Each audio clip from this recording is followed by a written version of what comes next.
It was a question that took a lifetime to answer and a tragedy that shaped a family. After more than 60 years, some New Mexicans are finally getting answers to what happened to a precious 4-year-old girl who vanished. Ryan Laughlin shows us how Little Miss Nobody finally became somebody.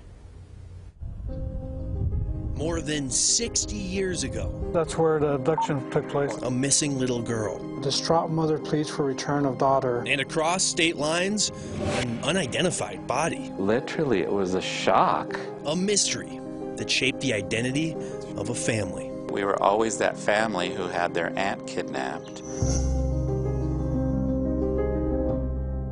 This is the house that Sharon Lee Gallegos grew up in, and it was in this alley that she was abducted back in 1960, but no one knew what ever ended up happening to her. It's not something she wanted to talk about. Ray Chavez always wanted to know what happened to his Aunt Sharon. It's my mother's sister, and my mother was the oldest in her family. His mother, Ramona Gallegos Chavez, was with Sharon when she was taken. Well, it was the most painful memory of her life. Sharon's fate remained a mystery until a 2016 visit from a stranger. After she contacted my mom called me right away. I was still living in Alamogordo. She said, this lady came to the door. I don't know who she is. She knows all about Sharon's kidnapping. An amateur cold case sleuth. Again, let me see. I think I have it in my notes somewhere here. Who met with Detective Mark Esqueto. She believes in her heart that a little girl that was found deceased in Arizona was possibly Sharon Lee Gallegos. The girl found in Arizona, burned and buried off Highway 93, was known then and for 60 years since as a Little Miss Nobody. I'm afraid you've very little to go on. After an old movie. I realize it isn't very hopeful. The girl's body was found just a couple weeks after Sharon was kidnapped. Investigators at the time ruled out a connection. However, armed with old newspaper articles, A search for kidnappers continues. The picture says it all right there, you know. The old green car hunt still continues. the amateur sleuth had a different theory. It got Detective Esqueto's attention, along with investigators in Arizona. Part of the process, of course, is getting DNA from family members. She said, I guess I can go give my DNA, you know, I'll do that. That would be wonderful. You know how long we've been waiting? Right. In this 2016 video, Ray's mom, Ramona, recalls for Detective Esqueto the days before someone took her baby sister. And there was a little tiny store that they used to have, like a ma and pa store. And I sent her for ketchup. And she comes running back and she tells me, Mona, I'm never going to the store again because this man was going to get me. No, you know, well, maybe that's when we should have called the police. You get petrified. It's so scary. But Ramona's DNA? It came back inconclusive. Ramona died the very next year. They went to their grave not knowing. I wish his mother was still alive because she's no longer with us, and she would like to get the news of that. It wasn't until Chavez's uncle submitted his DNA that led to last month's announcement in Yavapai County, Arizona. Little Miss Nobody had a name. Sharon Lee Gallegos was abducted July 21st, 1960. You know, my sister started bawling, my brother, we were holding it together as best as we could. Little Miss Nobody became somebody. That gave us the answer that we were looking for. Closure for a tormented family is far from a happy ending. You know, you're thinking, oh man, my aunt got murdered. You know, that just breaks your heart. Why would you do that to a 4.5-year-old? Chavez says his family is satisfied, finally knowing what happened to Sharon. But questions remain. Investigators in Arizona who kept pursuing justice for Little Miss Nobody say they will keep pursuing justice for Sharon. I had a one-on-one with the cold case. They are not going to stop. They're going to continue to look. His greatest pain comes when he thinks about his mom. The pain she experienced all her life, and the pain she shared with Detective Esqueto 6 years ago. You think you forget, but it comes right back to you. I mean, you never forget, but you kind of like put it on the side, you know. Those close to Chavez tell him, You know what, Ray? Your mother and your grandmother would be proud of what you were doing. So, that made me feel good. I hadn't thought of that. a lot can change in 60 years.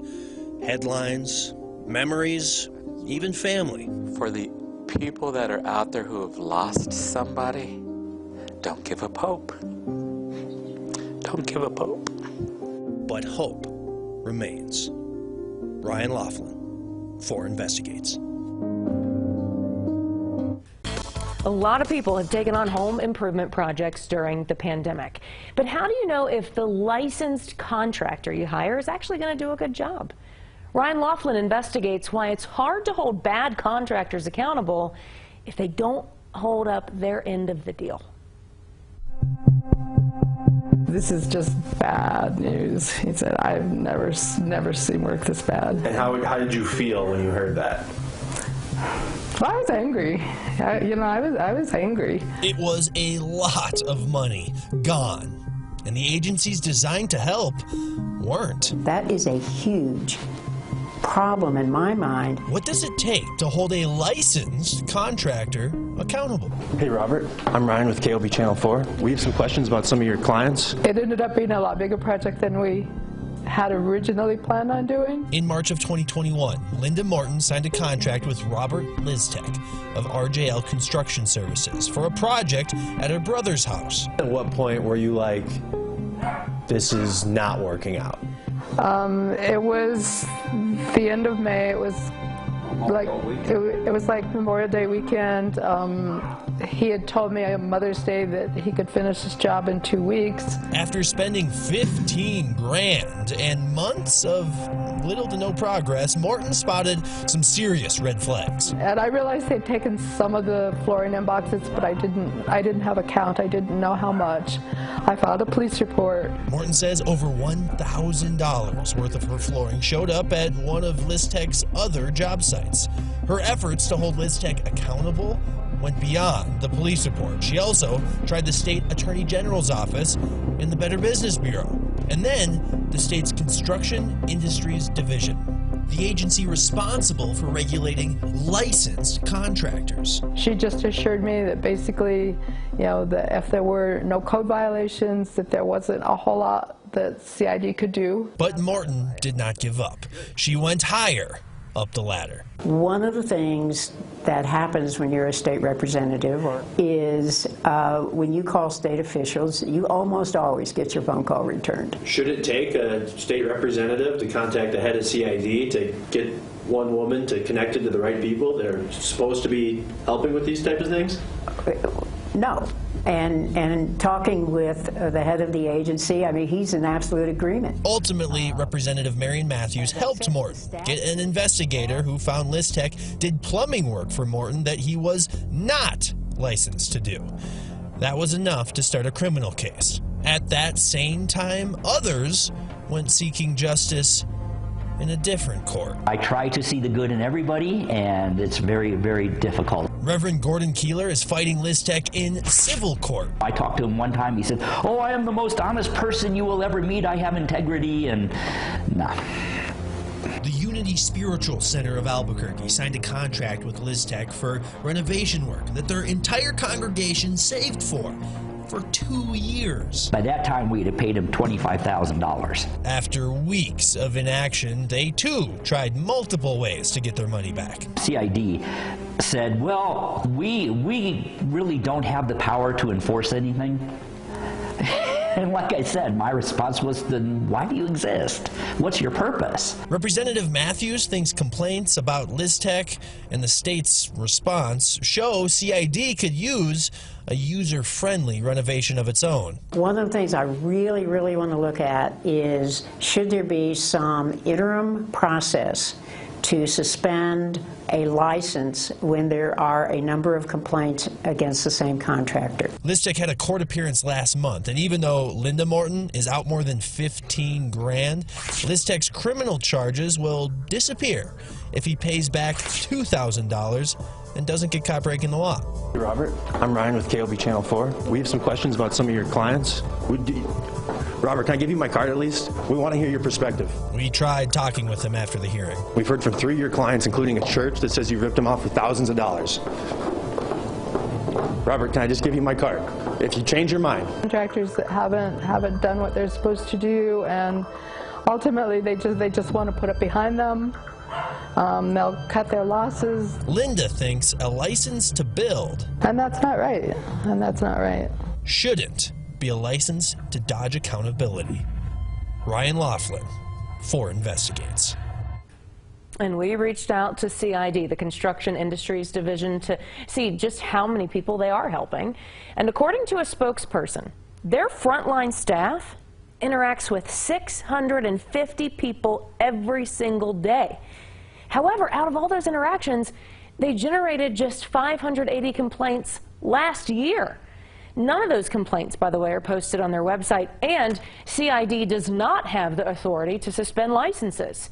There is a commission, and it has to go through the Attorney General to act against problematic contractors. A big part of the investigation revolves around who knew what and when.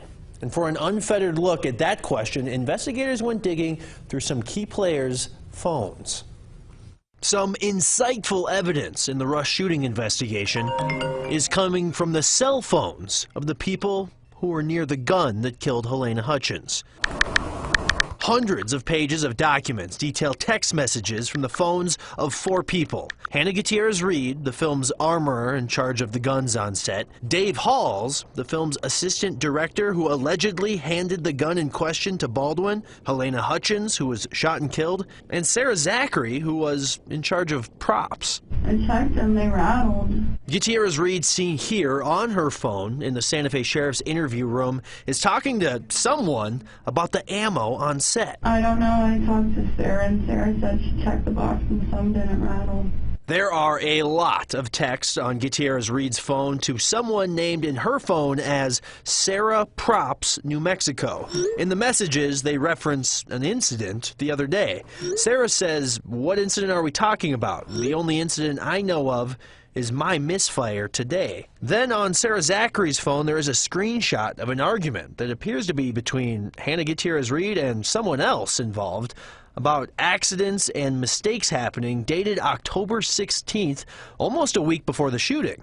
It appears to show Hannah replying angrily, saying, "You think I'm a rat? You think I'm going to run to production and tattle?" Also on Sarah Zachary's phone are texts with Alec Baldwin. Sarah reaches out and says she's praying for Baldwin, and he says she is lovely and kind. Then in a later conversation, Baldwin says the sheriff's department will not tell him that he won't be charged. Baldwin says they seem to be getting very close to the truth of what happened. Sarah says that's an understatement, and hopefully they'll have an answer soon. Baldwin responds, "I think they know what happened," and later says there are a lot of private investigators working on this case, a lot of expensive ones, and they may get to the truth before the police do. There is too much riding on this for too many people.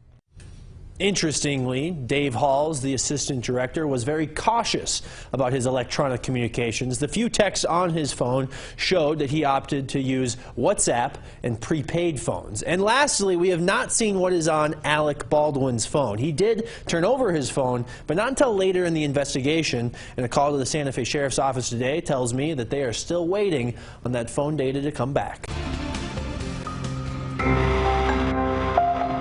Albuquerque's crime crisis. We don't want any more murders to happen, but it's something that isn't going away. But it's more than just killings and violence. It's just getting worse and worse. We're talking crimes against businesses and homes. I've got needles behind my dumpster. They defecate behind the dumpster. Mom and pop shops are pleading for help. Hopefully something can get done where we can clean this up. We know the issues. The question is, how can we become a less crime-driven city? And that is what we are asking tonight. 2 homicides overnight bring APD's cases to 69 this year. At the same time last year, they had 67. This goes beyond our city being on pace to break the record we set last year. It shows the violence, worrying and frustrating so many of you is not slowing down. So we asked those working to combat violence in our city of Albuquerque, is there any progress in the fight to make the Duke City safer?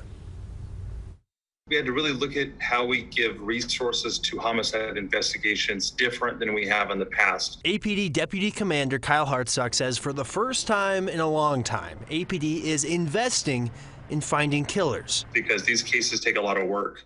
So that number 16 we actually just hit this week. We now have 16 full-time detectives in the homicide unit. He says it's the most homicide detectives APD has ever had, and they're getting results. But our clearance rate as of Monday is 93%. The clearance rate is calculated by dividing the number of cases solved from any year, past or present, by the number of homicides this year.